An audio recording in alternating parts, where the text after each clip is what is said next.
Cowboys Nation, what a wild way to kick off the season. The opener against Philadelphia ended 24-20, but if you really watch the game closely, you know it felt like two completely different battles squeezed into one.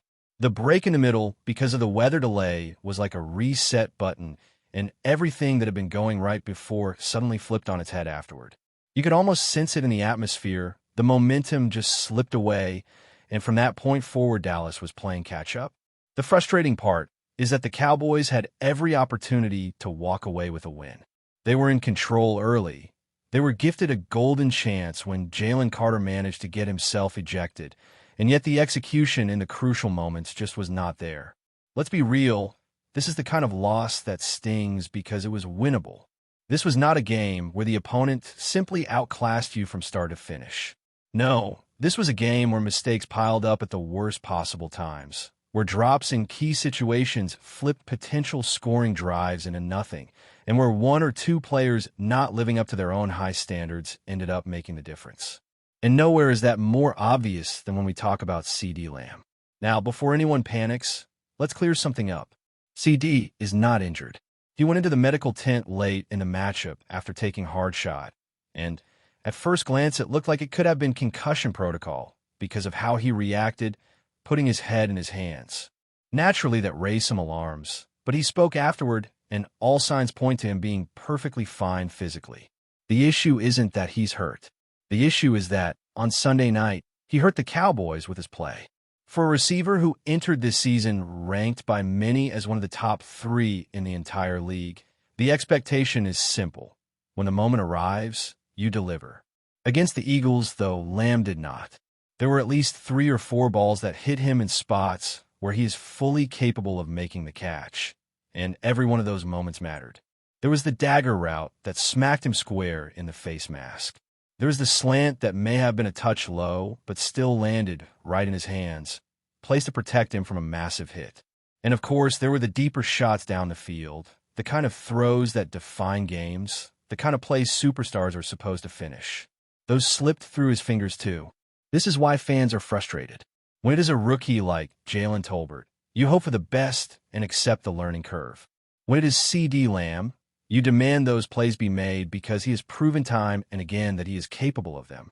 You cannot be mentioned among the elite if you cannot come down with the football when your quarterback gives you the chance to change the game. That is what separates the good receivers from the truly great ones. And Lamb knows it. To his credit, he stood up after the loss and admitted that he needs to be better. He did not hide from the cameras. He did not make excuses. He faced the music, which is exactly what a leader is supposed to do. But the reality remains. Those missed catches were the difference between victory and defeat. Fans don't want to hear about almost or could have been. They want wins, especially against division rivals like Philadelphia. When your star has multiple chances to slam the door shut and fails to do so, it leaves a sour taste. And it's not just Lamb, either. Jake Ferguson dropped one as well, another moment where a potential big play simply evaporated. Opportunities were everywhere in that game, and Dallas did not seize them. The frustration only grows because the team actually started well. This was not one of those classic Cowboys slow starts where they sleepwalk through the first quarter and spend the rest of the game trying to claw back. No, they came out aggressive. They moved the ball, and for stretches it felt like they were dictating the tempo. That is what makes the collapse so maddening. It wasn't a lack of ability. It was a lack of finishing the job. Think about how different the conversation is if Lamb hauls in even one of those critical catches. Maybe the Cowboys put another touchdown on the board. Maybe the defense plays with more freedom knowing they have a cushion. Maybe Philadelphia feels the pressure instead of Dallas. That is how thin the margin is in this league. One play can swing everything, and Sunday was full of those swing moments that went the wrong way. Still, I'm not sitting here doubting CeeDee Lamb long term. He is too talented, too polished, and too competitive to let one bad night define him. If anything, this type of performance usually lights a fire under players of his caliber. He knows what the expectations are. He knows that his quarterback trusts him in those high-leverage spots. He knows that being the face of this receiving core means the spotlight will shine brightest when he stumbles. And for all the criticism he deserves for this opener, I am confident he will answer back the way great players do, by dominating the next time out. But in Week 1, against the Eagles, it simply was not good enough. And that's why the frustration is so loud right now among Cowboys Nation. Because it was right there. The win was right there for the taking. The game was not lost because the Eagles were invincible. It was lost because Dallas did not capitalize when it mattered most. When we shift the conversation to the running game, the spotlight falls on Miles Sanders, and it has sparked one of the most heated debates in the fan base since Sunday. Some voices are already calling for him to be cut after that fumble, saying the Cowboys should wash their hands of him right away. Let me stop that train of thought. That's an overreaction, plain and simple. Sanders did give fans a reason to groan. There's no denying that. On a brilliantly designed run play, with the offensive line opening up a lane and Terrence Steele burying his safety into the turf, Sanders found daylight. It should have been a statement play, the kind of highlight you replay over and over. Instead, he was chased down from behind, coughed up the football, and suddenly what looked like a game-changer turned into yet another wasted chance. Now let's talk about Motzie Smith, because this storyline is perhaps even more concerning. When you spend a first-round pick on a defensive tackle, you expect him to be a cornerstone, someone who anchors your line and sets the tone against the run.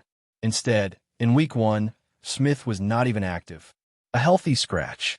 That is as loud a statement as the front office and coaching staff can make without literally saying the words. They're telling us with their actions that he is not where they need him to be. And if that's the case, then the whispers about moving on, even via trade, stop sounding crazy and start sounding realistic. Think about it. This is not about one bad week of practice. This is about consistency, about whether he is showing enough day in and day out to justify the investment. When coaches go out of their way to say they need to see more from him, it usually means he is not earning the trust behind the scenes either. Meanwhile, the rotation is being filled by players drafted much later, even undrafted guys who are simply playing solid, reliable football. That is not the role you expect your first-rounder to be stuck in. And when that gap between expectations and reality grows this wide, teams start weighing their options. It is painful to bring up, but Cowboys fans remember the Taco Charlton saga. A talented prospect who never clicked, and eventually the team had to admit the mistake and move on. Nobody wants Smith to follow that same path, but when you're watching him slip down the depth chart and hearing rumblings of frustration from the staff, it is impossible not to make the comparison. The reality is that he is, at best, the fifth defensive tackle right now, and that is not a sustainable position for a player drafted to be a difference maker. The clock is already ticking on his time in Dallas, whether we want to admit it or not. And that brings us to a broader point about how this Cowboys team is being evaluated right now. On one hand, you can argue that there were positives to take from the opener. For stretches, the offense looked sharper than expected. The defense, after an ugly first quarter, adjusted and managed to steady the ship. From a pure performance standpoint, this was not a disaster. It was a loss, but it was not the kind of loss that leaves you hopeless about the season ahead. On the contrary, you could say they exceeded expectations in some areas. But here's the problem with moral victories. They do not count in the standings. Nobody gets to the postseason because they played well in a loss. Nobody lifts the Lombardi because they almost won tough games. For now, fans can look at the fight the team showed and feel some optimism. But if this becomes a pattern, if weeks go by with almost stacking up, then the patience evaporates.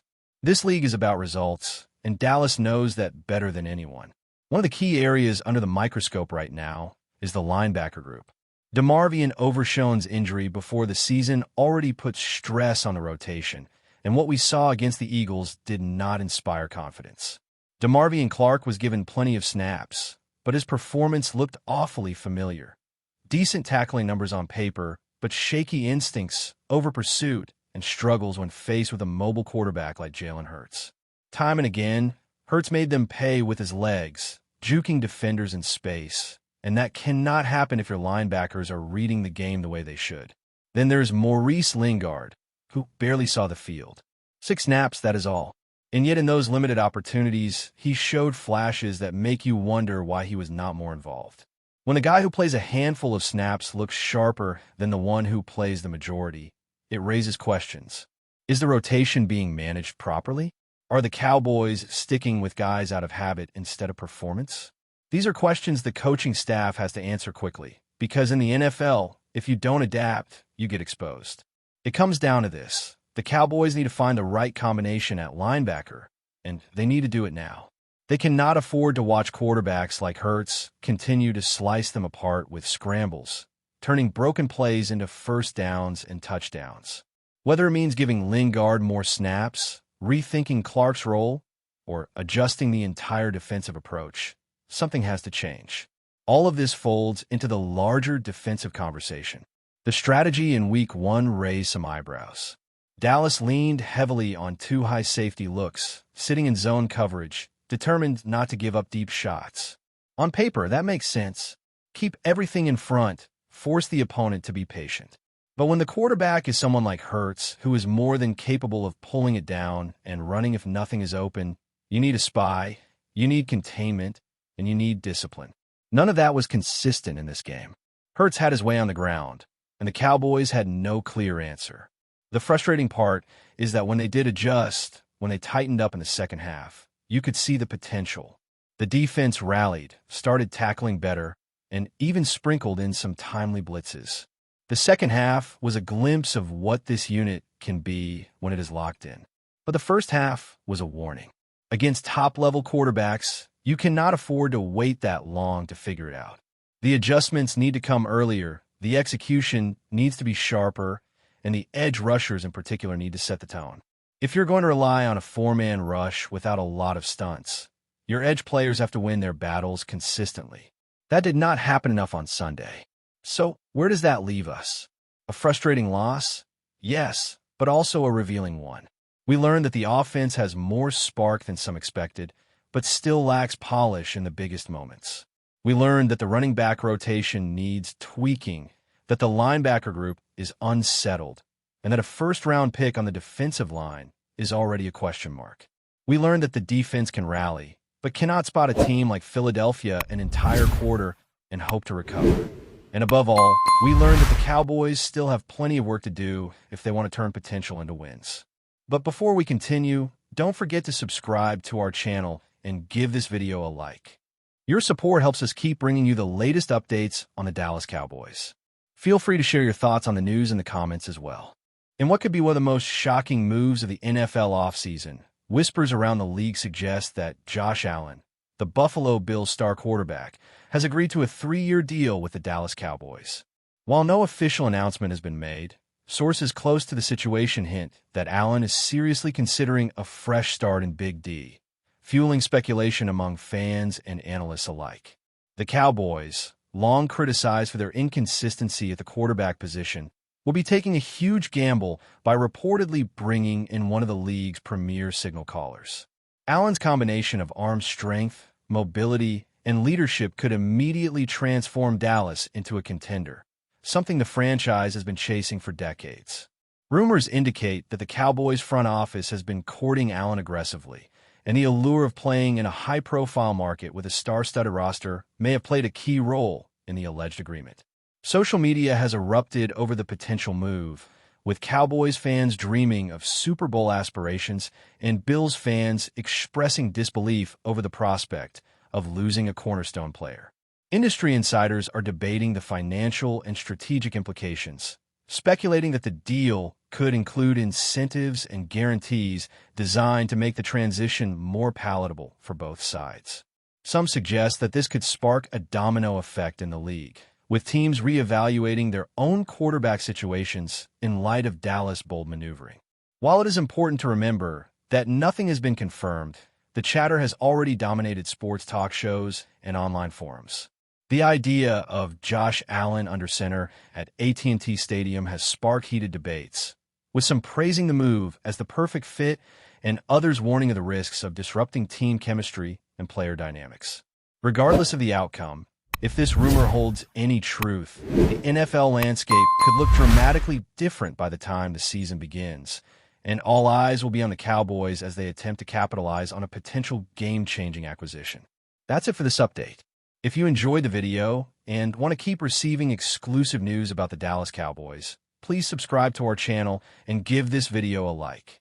We always look forward to your comments and opinions. See you in the next video.